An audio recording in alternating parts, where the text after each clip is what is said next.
Hoje no Cartório Contemporâneo. Veja a palestra na 7ª Concarte e 24º Congresso da Anoreg BR. Tudo isso e muito mais no Cartório Contemporâneo.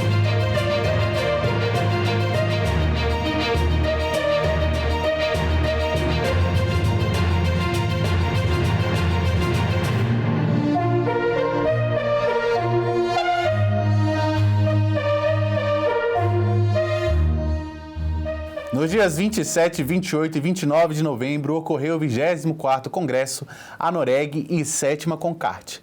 A 4ª palestra é Inovação e Inteligência Artificial, o futuro dos cartórios. Gente, eu sou professor da Universidade Federal de Santa Catarina, né? Não sou de empresa, né? E a minha missão de vida é ensinar, minha missão de vida é educação. Né? Então, eu estou aqui para transmitir conhecimento, né? Não estou aqui para vender nada para vocês. Vender conhecimento, talvez, né? Vender tecnologias de conhecimento. Então, eu represento hoje o Operador Nacional do Registro Civil de Pessoas Naturais e também sou o supervisor do Laboratório de Pesquisa e Desenvolvimento do Registro Civil do Brasil, que hoje é capitaneado, né, pelo Operador Nacional do Registro Civil. Né? Deixa eu passar aqui.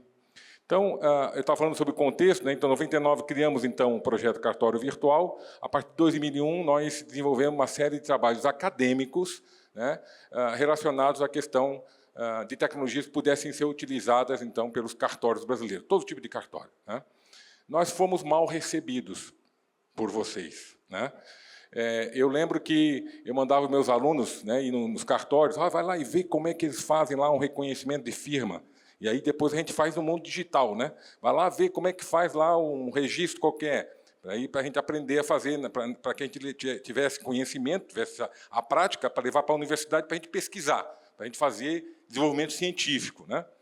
E os cartórios fecharam as portas para a gente. Né? Não pode. Aqui é proibido. O CNJ não deixa, os tribunais não deixam. Né?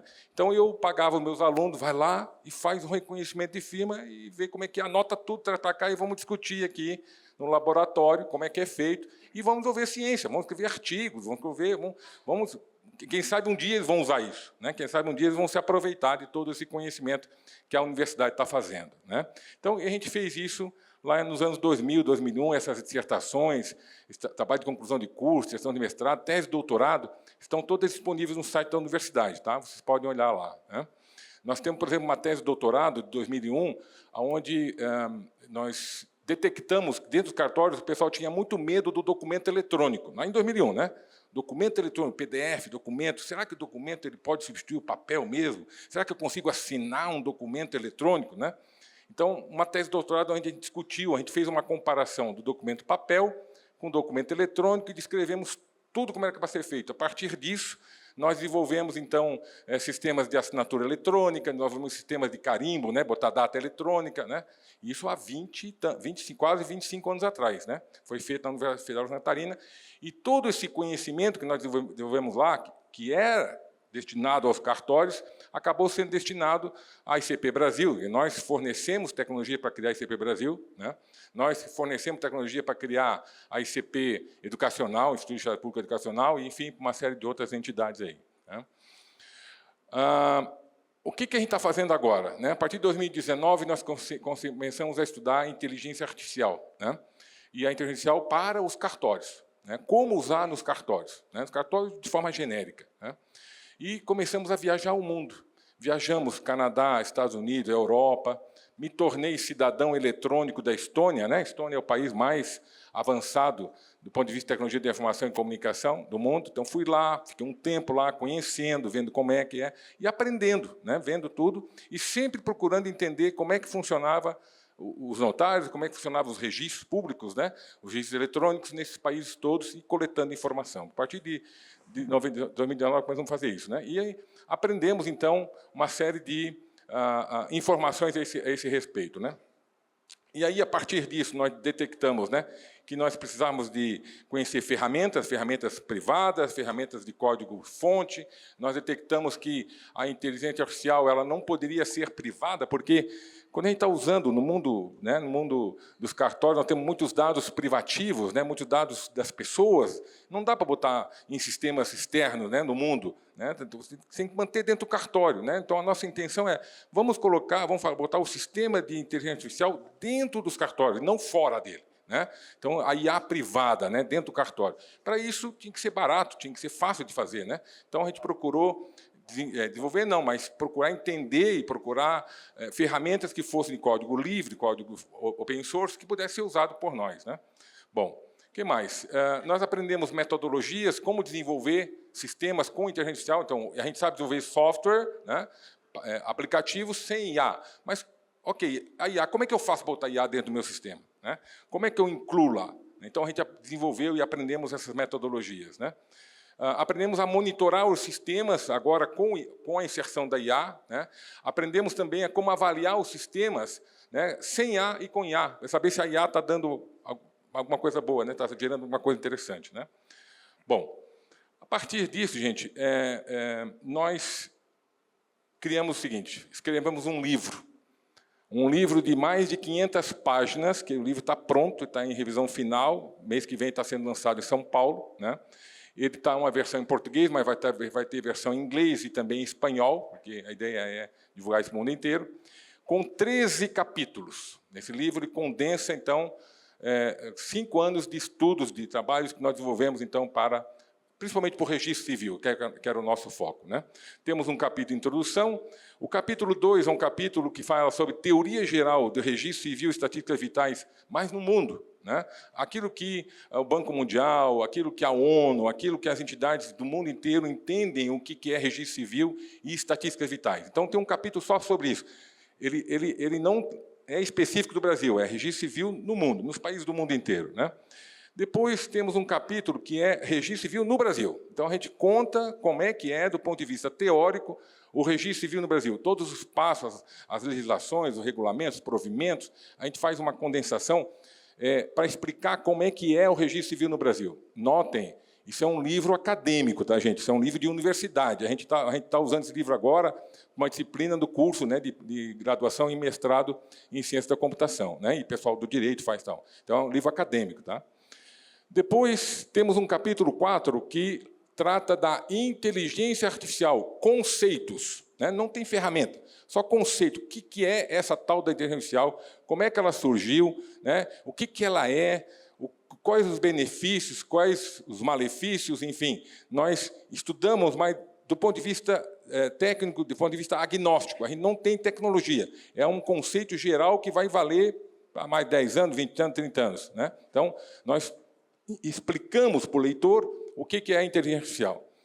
Depois, o capítulo 5, a gente trabalha sobre tecnologias e ferramentas de IA. A gente cita as ferramentas, mas a gente não descreve as ferramentas. Nós classificamos as ferramentas, todos os tipos de ferramentas, né? E a gente chama de artefatos tecnológicos, porque não é só ferramenta, né? São bibliotecas, são plataformas, são uma série de códigos, né? De elementos de computação que podem ser usados, então, para desenvolvimento de sistemas de inteligência artificial. Mas nós criamos uma classificação, desenvolvemos um método de entender todas essas ferramentas, né? E nós mostramos como aplicar isso, né, no registro civil. Note que todos esses capítulos, gente, sempre tem exemplos no registro civil. Podemos usar para isso, podemos usar para aquilo, podemos usar para aquilo. Tem centenas de exemplos de aplicações, né, de IA no registro civil. Né? Depois, o capítulo seguinte, né, que é a descrição das ferramentas e tecnologia. Aí sim, nós pegamos ferramenta por ferramenta, né? Artefato tecnológico por artefato tecnológico, por exemplo, OpenAI, a gente escreve OpenAI, Cloud, a gente escreve Cloud. Mas todos eles têm mais ou menos uma página e meia, descrevendo como é que ele é e dizendo, você pode usar dessa maneira, você pode usar dessa outra maneira. Então, tem, acho que uns 100 e poucas ferramentas descritas ali, que são as ferramentas mais usadas no mundo. Né? A gente fez um levantamento, e essas são as ferramentas mais populares, as mais usadas no mundo, e você pode estar em ordem alfabética, né? Classificada por tipo. Tá? Então, é muito fácil de você consultar, e tem todas as referências. Tem mais de 1000 referências bibliográficas a todo o material. Então, se você tem alguma coisa ali e quer saber mais da referência, clica na referência, ele abre lá o artigo, abre lá a página, ele abre lá o Git, né, onde está a informação a respeito daquela ferramenta específica, né?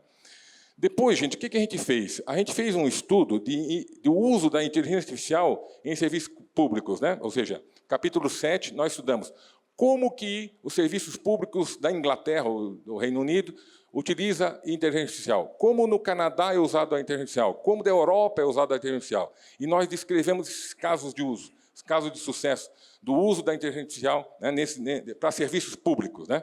E, a partir daí, nós estudamos no capítulo 8, nós colocamos no capítulo 8, o status da inteligência artificial no Brasil. Então, a gente descreve, né, tanto do executivo, do judiciário, né, do CNJ, aquelas ferramentas, aqueles experimentos, né, que o Supremo Tribunal tem utilizado, o próprio CNJ, né, o pessoal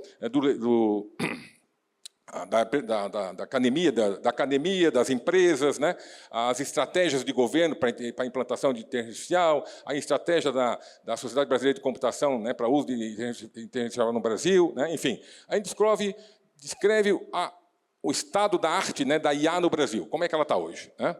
Nós falamos, inclusive, das propostas, né, que estão sendo discutidas no Congresso de uso da IA no Brasil, né? Depois, o capítulo 9, aplicações de inteligência artificial no Registro Civil. Então, a gente descreve um monte de aplicações de IA no Registro Civil, né? Mas não só chat, não, de coisas que podem ser embutidas, automático, né, que fica transparente para quem trabalha no Registro Civil, né? Depois, o capítulo 10, a gente trabalha com IA no apoio às estatísticas vitais, é uma coisa que tem muito pouco no Brasil, o Brasil explora muito pouco, né? Mas gerar, né, relatórios, gerar reports, né, de estatísticas vitais para ser usado, né, para políticas públicas, para políticas privadas, enfim. Esses relatórios todos podem ser produzidos de uma maneira muito boa, né, utilizando a inteligência artificial, né? Depois do capítulo 11, a gente discute regulamentação e desafios éticos, né? Então, a gente descreve como é que deveria ser, né, a regulação da IA num país ou dentro do registro civil, né, em especial, né?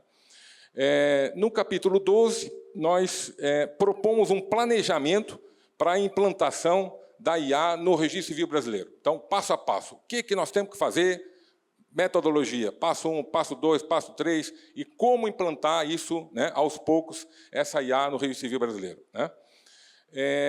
Temos, inclusive, uma subseção desse capítulo, uma subseção que trata de um planejamento estratégico de IA para o registro civil brasileiro, né? E aí, finalmente, nós temos um capítulo final de considerações finais, né? Além do livro, que é um livro didático, nós também estamos desenvolvendo provas de conceito, né, que são exemplos de como usar, né, na prática. Você vai poder experimentar, né, laboratório de experimentação. Como é que eu faço para melhorar aqui o meu processo, sei lá, de registro de nascimento ou de óbito, ou um caso particular de troca de nome, sei lá, qualquer coisa. E está aqui, está aqui um exemplo. Você pode fazer assim, assim, assim, assim, e você experimenta, e você vê o resultado, e você começa a entender o que é essa tecnologia, né? Então, esse é o nosso livro. Esse livro está sendo lançado agora, mês que vem, tá certo? Vai ser feito o lançamento lá em São Paulo. E nós já estamos contratando aí tradução para o inglês e para o espanhol, porque ano que vem vai ter versões também em inglês e espanhol, né? Seria isso, gente. Eu queria dizer que a nossa universidade está à disposição de vocês. Nós temos cursos, né, de inteligência artificial na nossa universidade, né? Então, a gente pode treinar, capacitar, vocês são bem-vindos a fazer mestrado, doutorado nessa área, né? Tá? Também graduação, se quiserem, né? E esse é o meu recado. Tá? Muito obrigado.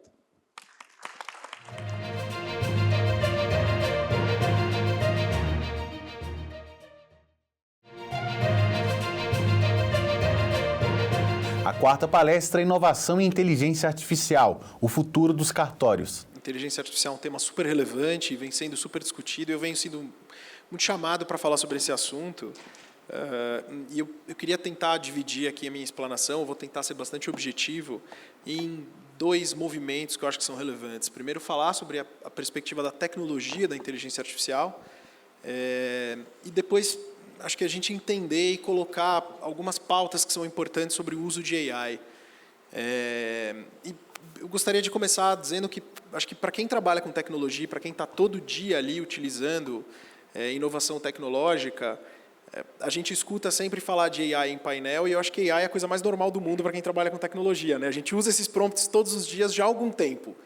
Então, eu diria que não é nem Doutor, já explica o que é prompt, por favor. Vou explicar, lógico. A gente usa AI todos os dias no trabalho já há um tempo, né? E não é o protesto. Acho que quem trabalha com tecnologia, e talvez dentro do cartório de vocês, se perguntar para a pessoa que trabalha com tecnologia, você usa AI? A pessoa vai falar assim, uso. Não, uso já, uso faz tempo, uso alguma coisa, né? Essa inovação ela já está dentro dos nossos ecossistemas, de alguma forma, bastante colocadas. Talvez a gente não saiba, a gente não fale, mas assim, essas inovações elas estão postas. Isso pressupõe uma prática de mercado muito básica, né? AI já é obrigação para boa parte de quem trabalha com tecnologia. Eu vou dizer que é o futuro. Para muita gente é o passado. Tá? A gente usa AI há muito tempo, né? Para uma série de coisas que são extremamente relevantes. E esse é um ponto importante. Essas inovações, elas são postas, às vezes, como inovações, mas muitas delas já estão postas, inclusive, dentro dos cartórios de vocês. Se vocês perguntarem para as pessoas que trabalham, elas já devem usar um ou outro programa, software, ou o prompt. E o que é o prompt? Né? É quando você dá um código, quando você dá uma ordem para o seu AI para utilizar alguma coisa. Talvez o ChatGPT seja o mais conhecido de todos eles, e o prompt é quando a gente escreve lá no ChatGPT. ChatGPT, me fala tal coisa. Isso é um prompt. Tá? O prompt ele é a alma de quem trabalha com uma inteligência artificial low code. O low code é quando eu não sei codar, eu não sou tecnológico suficiente para codar, eu uso uma plataforma que vai transformar o meu prompt, ou seja, aquilo que eu estou buscando, numa linha de código e vai chegar na inteligência artificial e vai fazer essa pergunta. Tá? Hoje a gente escreve a maioria dos prompts em texto, né? Você vai lá no ChatGPT e você escreve isso, ele te dá uma resposta, ou em áudio também, que é uma coisa extremamente utilizada. Então, acho que para nós que estamos aqui dentro de um ambiente competitivo, por mais que delegatários de um poder público estamos prestando serviço à população, acho que a nossa visão tem que ser uma visão de mercado. E a visão de mercado é AI é obrigação. Tá? É dado. Seja numa perspectiva mais institucional, menos institucional, é dado. Eu não vou nem discutir que é necessário, é futuro. Eu acho que essa não é uma discussão relevante. É fundamental na tecnologia. Já é tão importante quanto qualquer outra aplicação que a gente use hoje na tecnologia. A gente falava de cloud há uns anos atrás, hoje a gente já não fala mais de cloud. Né? Ah, é cloud. Cloud é obrigatório, AI é obrigatório. Então, acho que nós já até passamos, do ponto de vista de quem trabalha com tecnologia, desse debate. É um debate dado obrigatório. Mas acho que um ponto importante é entender as aplicações possíveis de AI, e é o que a gente vem fazendo muito no protesto. As aplicações fundamentais de AI servem para facilitar a nossa vida em atividades repetitivas e fundamentais que nós precisamos fazer. O AI é muito bom fazendo isso, ele é melhor do que nós, porque ele tem uma árvore de decisão infinita e ele consegue usar a tecnologia para decidir muito melhor e muito mais rápido aquilo que a gente pode fazer. E esse é um ponto fundamental desse debate. A capacidade que o AI tem de olhar uma série de possibilidades e falar, essa é melhor, é muito importante. E para nós que temos atividades muito conectadas a atendimento a público, o AI é fundamental em atividades de atendimento. Então, sem dúvida nenhuma, onde eu vejo uma aplicação muito forte, onde a gente usa muito AI, é para isso. Tá? Você tem que tomar cuidado, você tem que treinar seu modelo. Às vezes a gente escuta perspectivas de AI como se fosse uma coisa muito fácil. Né? Pega lá e aplica. Né? Quem dera fosse assim. Tá? Os modelos caducam, como a gente fala na tecnologia. E o que é caducar? Ele te xinga de volta se você xingar ele, por exemplo. Você quer que teu cliente seja xingado? Ah, eu vou colocar o WhatsApp no cartório e vai ser o AI. Sim, treina bem seu modelo, tá? Não vai comprando qualquer coisa online, porque se você comprar alguma coisa online e o modelo não tiver bem treinado, xinga de volta. E eu já vi isso acontecer algumas vezes, tá? Inclusive, uma das coisas que a gente faz e atrasou o nosso projeto de colocar um chatbot foi porque a gente começou a xingar o modelo xingou de volta. Isso acontece, isso é dia a dia, tá? Para quem trabalha com tecnologia, essas coisas acontecem. E assim, é fundamental você estressar seu modelo, até porque a gente sabe que uma das maiores críticas que existe dentro do ambiente de cartório é exatamente o fato de atendimento. Tá? Muitas pesquisas que a gente realizou no protesto para entender aonde o cliente mais tinha problema, né, onde ele via trava em relação ao atendimento do cartório, independente de ser protesto ou não ser protesto, era demora no atendimento. Então, se esse cara está indo para a internet, pode ser que ele já esteja numa relação estressada com você. Pode ser que ele já tenha tentado ir no cartório e não resolveu o problema. Então, ele já vai falar bravo. E dependendo da forma como ele fala, você precisa ter um modelo que tenha a capacidade de responder isso direitinho. Então, esse atendimento ele é fundamental e é muito importante. E o AI funciona muito para atividades que são recorrentemente repetitivas. Tá? Acho que assim, esse é um outro ponto muito importante, porque às vezes a gente escuta também algumas aplicações de AI como se ele fosse fazer o nosso trabalho, ser inovador, criar novas coisas. E, desculpa contar uma notícia ruim, ele não é criador, ele é replicador de criatividade. Ele pega as melhores coisas que foram feitas e ele junta melhores coisas que foram feitas. Agora, sim, esperar que o AI vai ser o Steve Jobs e vai criar um novo iPhone, desculpa, acho que a gente ainda está muito distante disso. Inclusive do ponto de vista de tecnologia. Tá? A capacidade criativa e inovadora ainda está na cabeça humana, que inclusive criou o AI. Então, esperar que a gente vá conseguir ter ganhos de produtividade, ganhos de escala, isso o AI já provou que faz. Tá? Em alguns setores muito mais do que outros. Mas, sem dúvida nenhuma, a capacidade de inovar e criar coisas novas, o AI está longe de conseguir fazer, inclusive por limitações técnicas do ponto de vista de tecnologia. Então, eu acho que ele é fundamental para a gente entender replicação contínua de trabalho, processos, burocracias, atividades. E não por menos a gente entende tanto e olha tanto a inteligência artificial dentro do âmbito do extrajudicial. Exatamente pelo fato de que muitos trabalhos e muitas funções relacionadas às atividades do cartório são atividades ligadas a perfis burocráticos. Então, sem dúvida nenhuma, ele ajuda muito nesse processo. Mas eu queria trazer um ponto importante, eu acho que a segunda parte da minha fala vem muito nesse contexto, da gente tomar cuidado com o canto da sereia da tecnologia. E o que é tomar cuidado com o canto da sereia da tecnologia? A tecnologia é meio. Ela tem que ser vista como meio, ela não pode ser vista como fim. E o AI ele nos puxa a ideia de que a gente vai poder parar de fazer o nosso trabalho porque a inteligência artificial vai fazer por mim. Quando a gente cai nesse canto da sereia, a gente está abrindo um espaço muito importante e muito perigoso para dizer que alguém pode fazer o nosso trabalho. Para dizer que talvez a nossa função não seja mais necessária, porque a tecnologia vai se regular sozinha. E se a gente entender a tecnologia como fim, a gente vai entender esse processo regulatório e vai falar assim, então não preciso mais de cartório. A tecnologia já não resolve? Na prática, a tecnologia já resolve mesmo, tá?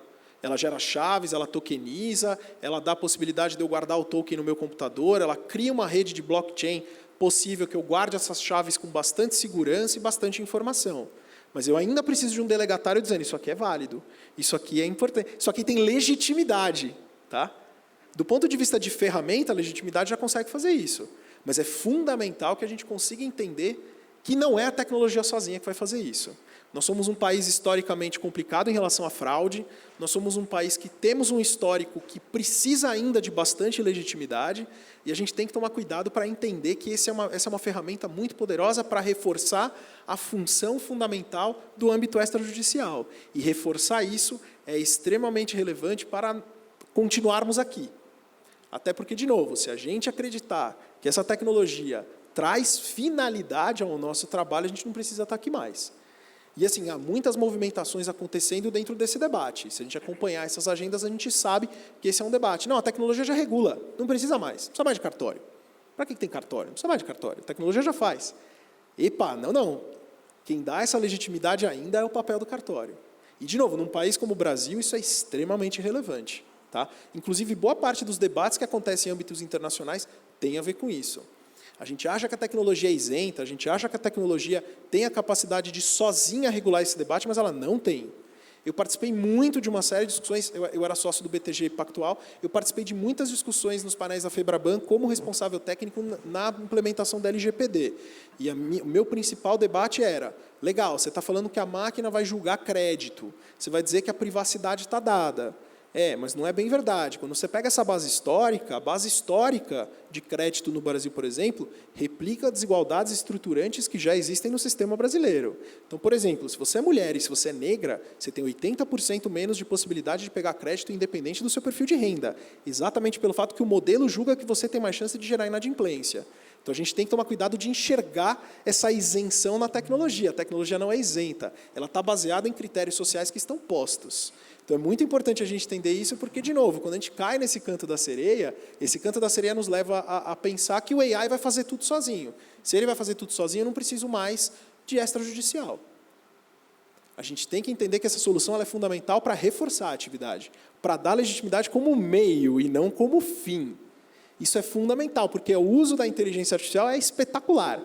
Use e abuse de AI. Acho fundamental, a gente usa o tempo todo, tem uma série de coisas, tem mais de 8 mil aplicações hoje dentro do protesto que a gente faz com inteligência artificial. Mas, de novo, A gente regula isso como meio. Eu não entendo que eu vou sair da atribuição e vou colocar esse negócio no meu lugar. De um lado, é tecnicamente impossível. Isso ainda não dá para fazer. Talvez um dia dê, hoje não dá. Segundo, extremamente importante, isso é maravilhoso para comprar tênis. Né? Quando a gente faz um debate mais sociológico do uso da tecnologia, e vem muito da minha formação, isso é lindo. Mas na hora que a gente vai entender, por exemplo, como é que a inteligência artificial está sendo aplicada no debate político, a gente vê que o jogo não é bem esse.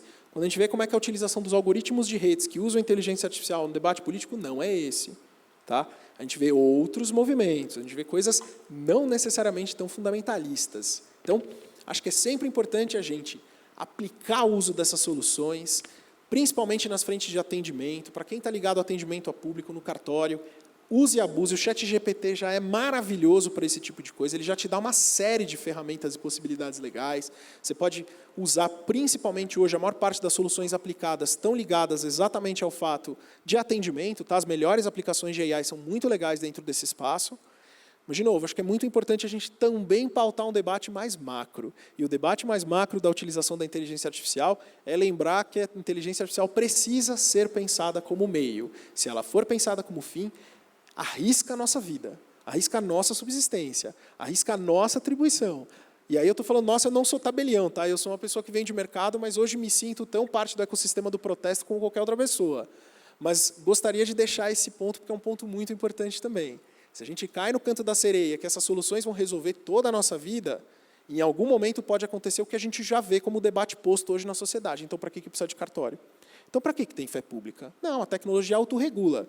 As experiências autorregulatórias de tecnologias mais maduras mostram que não tem autorregulação nenhuma. Piorou a vida das pessoas. Então, acho que é importante também fazer esse ponto para a gente entender e pensar criticamente sobre inteligência artificial. Agora, no âmbito da tecnologia, sem dúvida é uma ferramenta revolucionária, a gente usa bastante e é um uso obrigatório. Tá? A gente não é mais ou menos especial porque nós estamos usando AI.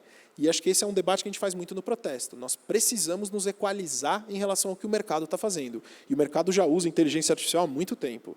Então, assim, hoje eu não me sinto especial em dizer que eu uso inteligência artificial. Para mim é obrigatório. Todos os prompts e coisas que a gente desenvolve são fundamentais. E eu acho que é exatamente a partir daí que a gente tem um debate mais interessante sobre inteligência artificial. Na tecnologia ele é obrigatório, e do outro lado a gente sempre tem que pensar nessas utilizações. Já esgotou meu tempo, então queria agradecer. Muito obrigado.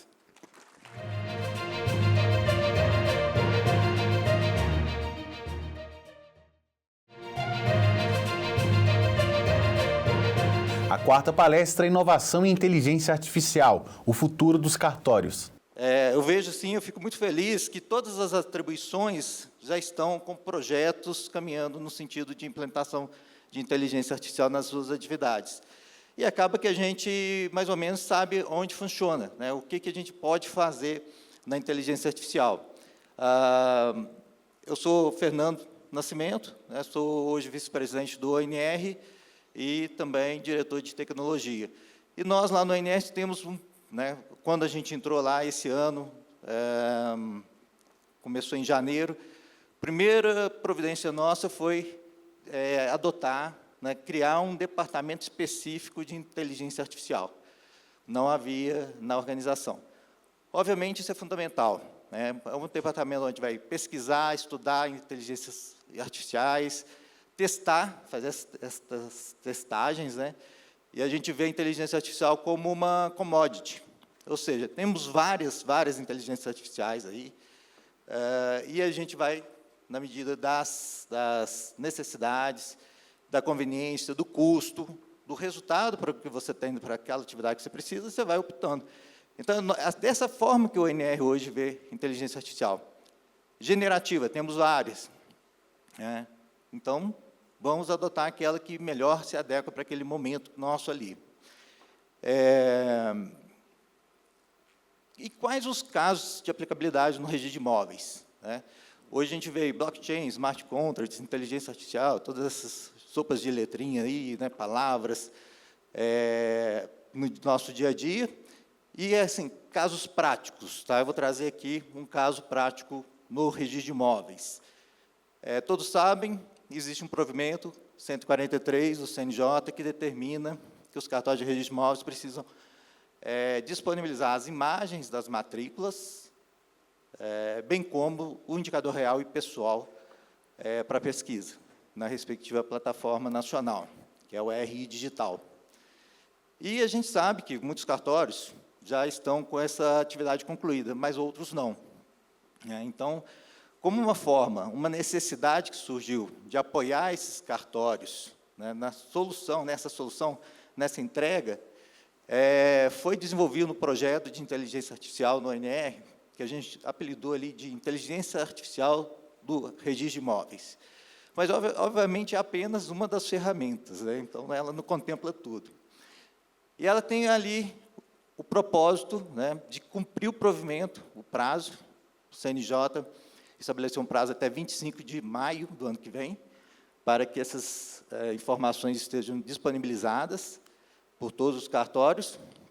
E a gente precisa o seguinte, né, digitalizar e extrair os dados. E eu, lá no primeiro ofício, até quero saudar aqui Rafael, Jefferson, Marilene, equipe do primeiro ofício que está aqui.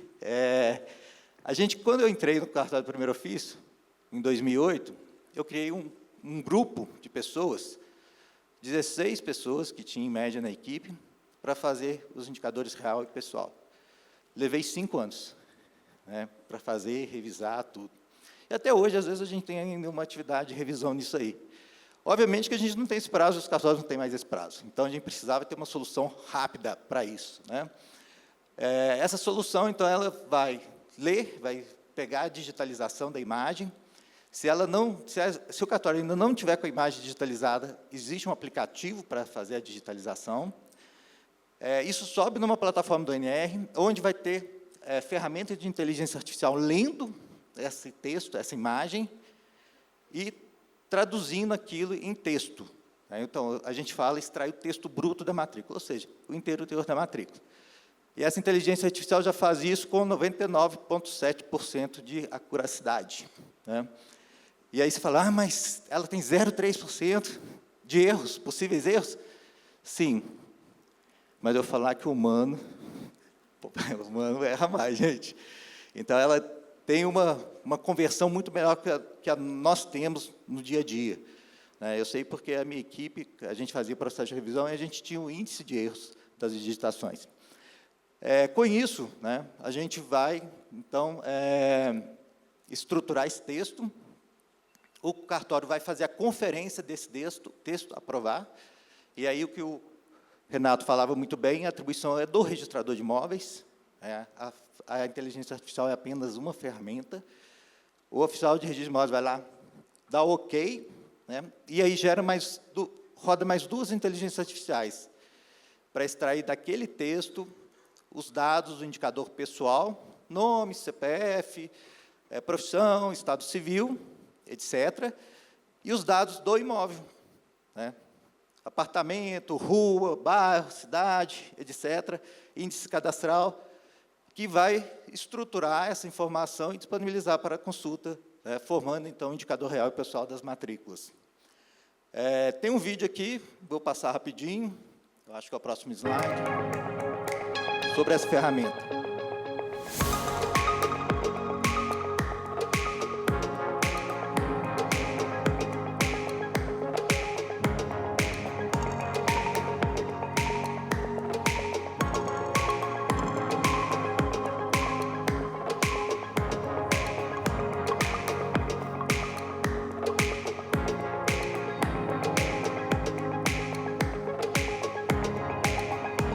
Essa é a etapa da digitalização para quem ainda não tem a imagem da matrícula digitalizada.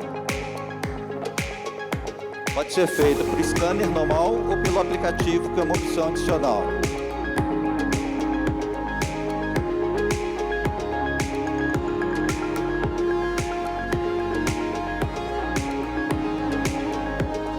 Nesse momento, a inteligência artificial está extraindo o texto bruto da matrícula.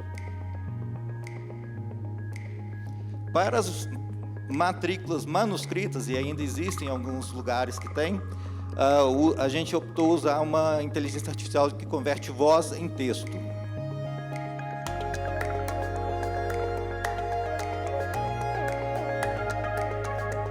Nessa etapa está sendo extraído, então, o indicador real e pessoal.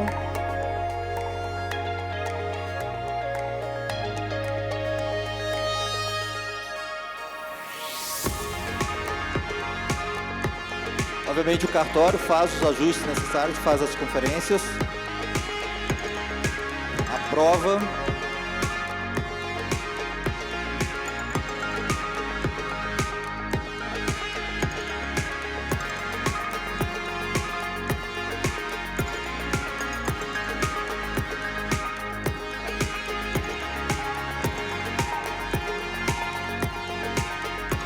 Essa é uma inteligência artificial, uma ferramenta que foi desenvolvida dentro do ONR e vai ser disponibilizada para todos os registradores de imóveis do Brasil, mesmo aqueles que ainda não, ou mesmo aqueles que já têm todo o seu acervo digitalizado e os seus indicadores reais e pessoais estruturados. Por quê? Esse é o primeiro passo da inteligência artificial. Daí ela vai ter desdobramentos. Vou falar para vocês já já.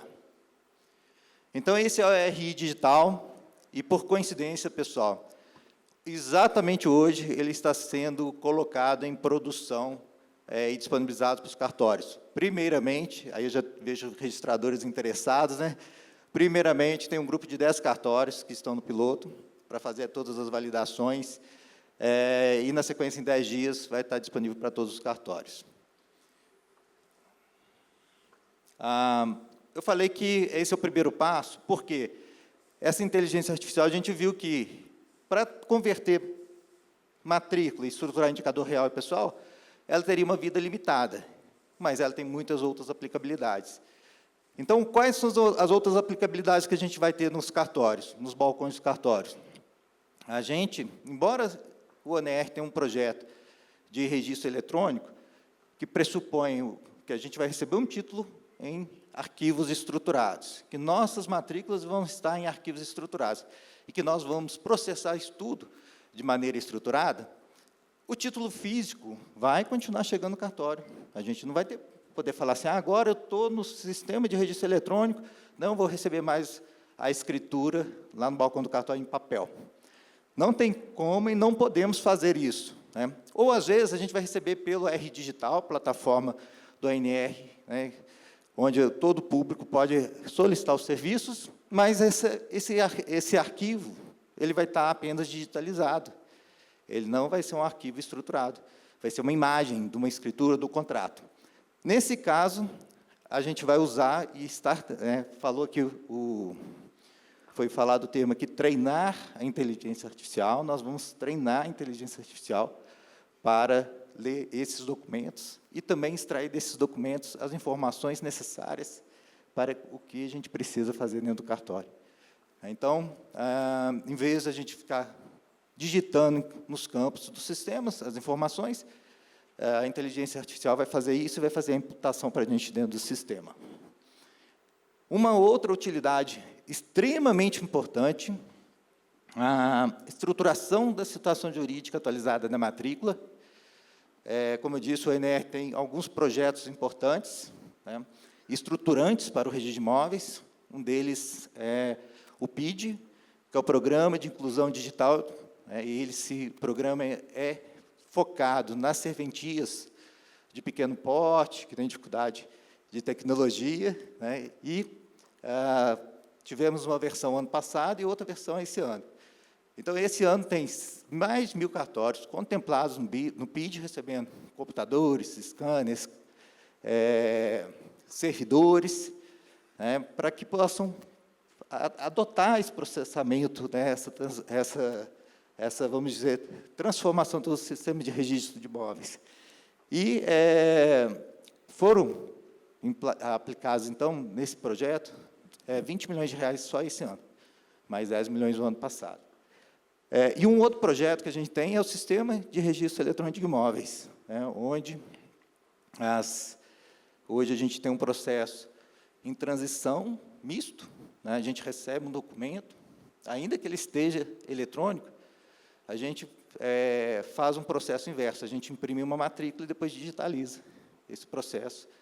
Obviamente, a gente faz uma ida e volta. Quantas vezes vocês imaginam que um documento vai e volta do computador para o físico e volta para o computador? A gente faz esse processo. Então, o sistema de registro eletrônico de imóveis vai mudar essa noção, porque, a partir do momento que a gente recebeu um documento eletrônico, todo o processamento vai ser feito de forma eletrônica. E os registros também vão ser feitos de forma eletrônica, numa cadeia, numa rede blockchain, né? E aí, o que acontece? Um dos pressupostos para que isso funcione é a gente extrair a situação jurídica atualizada da matrícula. E, assim, às vezes, a gente tem matrículas longas, 1, 2, 3, 5, 10 páginas, atos já cancelados, né, que não tem mais eficácia nenhuma no mundo, e está lá, vamos dizer, poluindo aquela matrícula. E aí, o que vai acontecer? O primeiro ato a ser feito vai ser estruturar a situação jurídica da matrícula, apenas o imóvel na condição atualizada, as partes proprietárias na condição atualizada, com o estado civil atualizado, se tem ônus, gravames, né? Então, é uma certidão limpa, vamos dizer assim, com aquilo que é útil para o usuário naquele momento. Feito isso, né, esse vai ser a base para a abertura da matrícula eletrônica. Então, essa situação jurídica atualizada, ela vai ser o primeiro ato do Sistema Eletrônico de Registro de Imóveis. E como vai ser feito isso? Mais ou menos como foi feita a transição do sistema de transcrições para a matrícula, na medida do primeiro ato a ser praticado no novo sistema. Essa situação, pessoal, vai ser regulamentada pelo CNJ. Semana que vem, dia 4, eu tenho uma reunião no CNJ já para apresentar esse conceitual, porque isso, de fato, é uma questão que vai demandar provimentos, né? Mas mostrar para eles qual é o projeto, o que tem sido desenvolvido, né? E quais as etapas que a gente precisa seguir. Então, a situação jurídica, eu tenho lá uma matrícula longa, a IA vai rodar nela e já vai me sugerir, né, exatamente a situação jurídica atualizada em texto estruturado, cartório aprova, isso, então, vai para a formação da matrícula eletrônica e fica disponível para a certidão atualizada para o usuário. Então, esse é um segundo caso de uso, né, da IA. E a gente pensa, e a gente está com o projeto também, de fazer IA na qualificação. Foi dito aqui, a IA hoje tem um poder, uma capacidade de pegar dados e retornar, né? É quase uma cognição. Então, assim, até foi dito aqui a palavra que há uma cognição da inteligência artificial, né? Ela vai pegar, vai ler o documento que chegou, o título, vai ler a situação jurídica atualizada da matrícula, e ela vai, então, nesse sentido, ajudar na qualificação. A gente chama aqui qualificação assistida, né? E como que é essa qualificação assistida? A inteligência artificial, ela usa bases e volumes de informações já existentes, com bases em comparações, é uma das funções dela, e dá uma resposta, né? Então, vamos imaginar aqui, concretamente, contratos de compra e venda. Contratos de compra e venda bancários com 15 páginas, né? Toda vez que chega aquele contrato, o nosso escrevente tem de correr o olho nele todo. Pode ter sido inserida uma cláusula, alterada uma cláusula, né? Excluída uma cláusula importante. Aí corre tudo. A inteligência artificial, a partir do momento que ela vai acumulando essa conferência, ela vai ter contratos validados e possíveis de comparação. Então, tem lá na base 100 contratos, 1000 contratos, que aquelas cláusulas já foram validadas por vários cartórios. Ela passa, então, a entender que aquela cláusula é correta.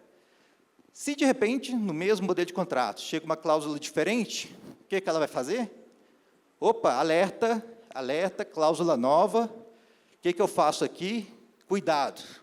Então, ela vai dar um aviso para que o registrador, ou escrevente, ou substituto, vá lá e verifique aquela cláusula. Que a cláusula está ok? Está ok, beleza.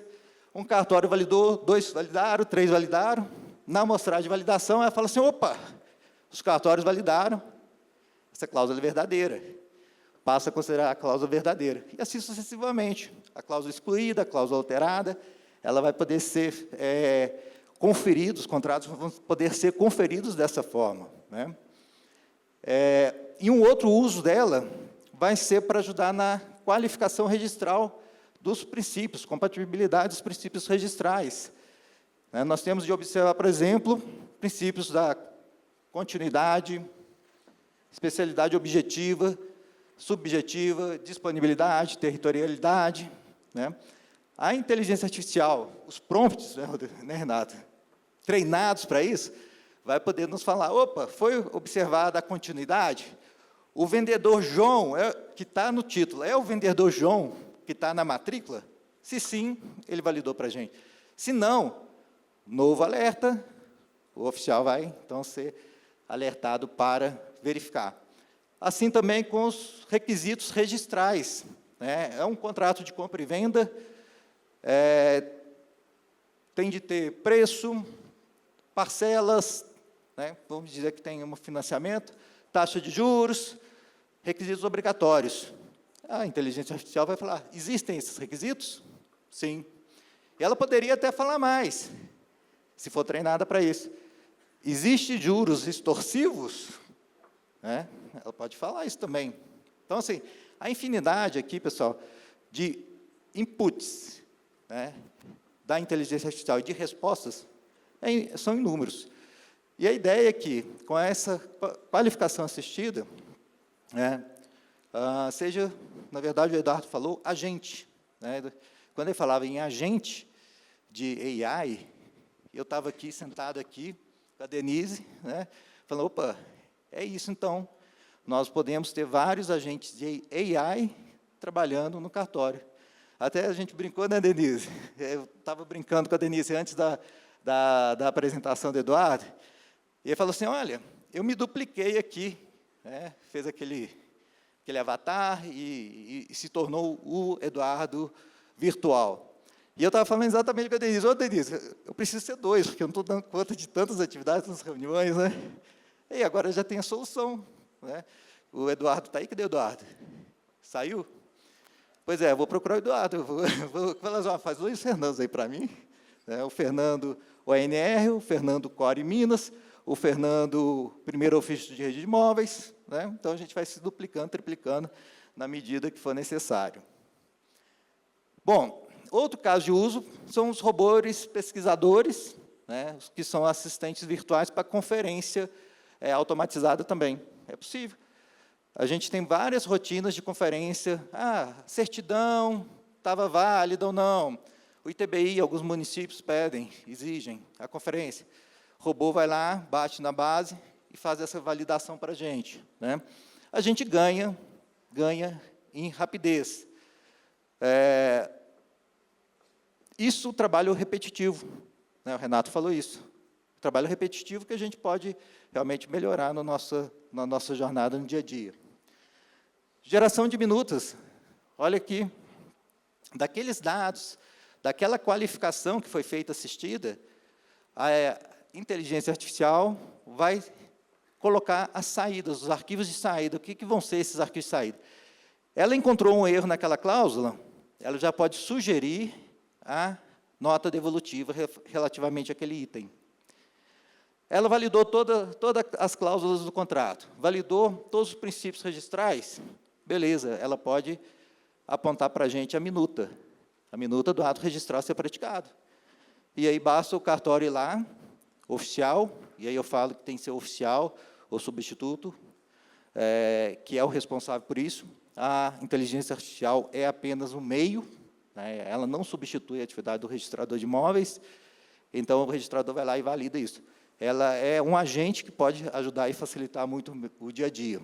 E um outro, aqui já para ir finalizando, o caso de uso também foi dito, a chatbot. Então, assim, um atendimento nosso, nós podemos ter atendimentos virtuais, agentes virtuais, tanto no site dos nossos cartórios, o ONR já está com um projeto desenvolvendo para atendimento dos usuários das plataformas. Então, essa inteligência artificial está sendo treinada com as respostas, com o volume de respostas já feitas. Então, ela sabe, ela tem bases comparativas. Ela está sendo treinada com os manuais de uso da plataforma, ela está sendo treinada com a legislação. E aí, a partir daí, numa linguagem que não parece robô, ela vai poder, né, a gente fala uma linguagem livre, de humano. Alguém chega lá, inteligência artificial, ou cartório X, queria saber quais são os documentos para registrar uma escritura de compra e venda. E ela vai, numa linguagem natural, responder. E foi mostrado aqui, às vezes você nem percebe se é uma inteligência artificial que está por trás. O intuito é esse mesmo. Então, a gente fala que esse será o atendimento de nível 1 dos cartórios e das plataformas de registro de imóveis do ONR. Obviamente, atendimentos mais complexos, que demandam mais análise ou mais conhecimento, vão ser repassados para um humano, né, fazer o tratamento necessário. A Laura já está me olhando aqui, né? Sim. Já vou passar, estou encerrando. Um pouquinho, só um pouquinho do tempo, doutor. Sim. Quis trazer casos práticos mesmos, de aplicabilidade nos cartórios. Acho que todo mundo aqui enxergou, né, como isso pode ser útil para nós no dia a dia. Colegas de outra atribuição também já enxergaram e muitas vezes já tinham conhecimento, já tinham projetos nesse sentido. A gente fica aqui, então, à disposição. Mais uma vez, Rogério, obrigado. Fernanda, obrigado. Parabéns pela organização do evento, tá? 24º Congresso Nacional. Parabéns por todo o staff aí, pela organização. Muito obrigado. E esse foi o Cartório Contemporâneo. Eu sou Eduardo Meirelles e foi um prazer tê-los aqui comigo. Se você perdeu alguma parte ou gostaria de rever o programa, você pode nos encontrar no YouTube da Confederação dos Notários e Registradores. Te aguardo semana que vem na TV Justiça. Até lá!